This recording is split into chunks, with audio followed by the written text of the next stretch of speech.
నిన్ను నువ్వు 2 విధాలుగా చూసుకోవచ్చు. ఒకటి విషయంగా, 2 వస్తువుగా. ఇక్కడ విషయం అంటే చైతన్యం. వస్తువు అంటే శరీర మనస్సులు.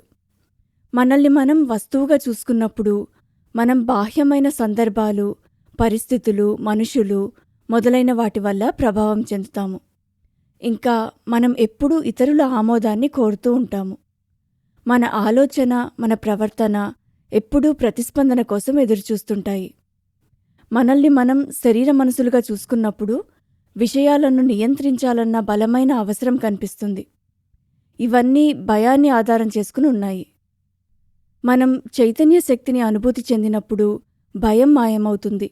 అన్నిటినీ నియంత్రించాలన్న కాంక్ష ఉండదు. ఇతరుల ఆమోదాన్ని పొందడం కోసం కష్టపడవు.